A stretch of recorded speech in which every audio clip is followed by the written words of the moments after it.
Sebanyak 1.237 siswa atau pemilih tetap di Sekolah Madrasah Sanawiyah Negeri 1 Model Banda Aceh memberikan hak pilih mereka pada pemilihan raya atau pemilihan calon ketua dan wakil ketua OSIM tahun pelajaran 2024-2025 di halaman sekolah tersebut pada Kamis pagi. Pemilihan calon ketua dan wakil ketua OSIM digelar dengan sistem e-voting dengan mengusung tema melahirkan pemimpin yang berdaulat untuk generasi muda yang aktif, inovatif, mandiri, dan bertanggung jawab. Selain dihadiri oleh seluruh siswa-siswi, Dewan Guru pada hari pemungutan hak pilih itu juga dihadiri oleh Komisioner KIP dan Panwasli Kota Banda Aceh. Ada 3 pasangan calon yang diusung dalam pemilihan tersebut. Masing-masing paslon sebelumnya telah melakukan kampanye serta menyampaikan visi misi masing-masing paslon yang akan berlaga dalam pesta demokrasi tingkat sekolah tersebut. Kepala Madrasah MTSN Model Banda Aceh, Junaidi Ibas, mengatakan ada sekitar 1.237 pemilih atau DPT dan 6 tempat pemungutan suara yang telah dilengkapi dengan 1 unit komputer yang akan digunakan pemilih untuk memilih paslon. Masing-masing TPS dilengkapi 3 bilik suara dengan jumlah DPT 219 dan dipantau oleh sekitar 50 anggota KPPS yang bertugas dengan menggunakan pakaian adat dari berbagai daerah di Indonesia.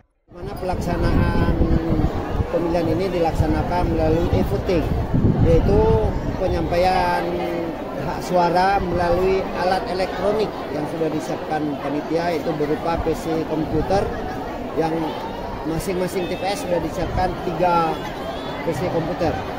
Nah, kemudian untuk hasilnya itu setelah dilakukan pemilihan itu langsung hasilnya terrekod di servernya. Jadi pada saat itu juga kita selesai nanti kita langsung tahu siapa pemenangnya karena sistemnya sudah diset bahwa hasilnya itu langsung ada muncul. Kemudian perlu kami sampaikan juga bahwa pemilihan raya yang dilaksanakan ini sebagai wahana edukasi kepada anak-anak bahwa mereka selama ini belajar secara teori tentang demokrasi, tentang penyampaian aspirasi, dan hari ini inilah pendidikan langsung di tengah-tengah kehidupan. Seperti inilah pesta demokrasi itu dilaksanakan. Ini sebagai modal bagi mereka di mana suatu saat nanti mereka akan terjun sebagai pemilih yang sesungguhnya pada saat pemilu untuk memilih pemimpin bangsa ini.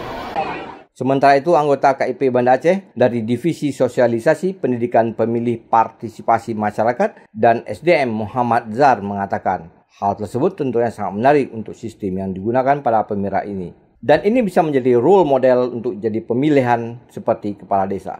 Salah seorang siswa mengatakan ini bisa menjadi pembelajaran untuk dirinya saat nanti sudah mempunyai hak pilih. Ini tentunya sangat menarik karena di sini kita melihat sistem pencoblosannya itu menggunakan e-voting.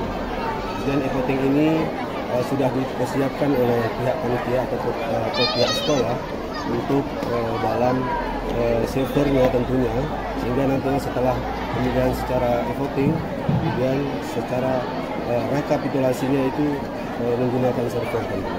Ini sangat menarik. Kalau di KIP atau KPU RI belum menggunakan hal yang serupa, tentunya ini akan menjadi modal ataupun cara tersendiri yang akan kita lihat ini akan menggunakan e-voting ke depan yang lebih baik. Juga mungkin akan bisa dicontohkan kepada pemilihan ngecit misalkan. Ini pemilihan ngecit mungkin juga bisa digunakan dengan cara e-voting. Jadi kalau misalnya di pemilihan umum tentunya membutuhkan proses dan hal persiapan-persiapan yang sangat lebih banyak.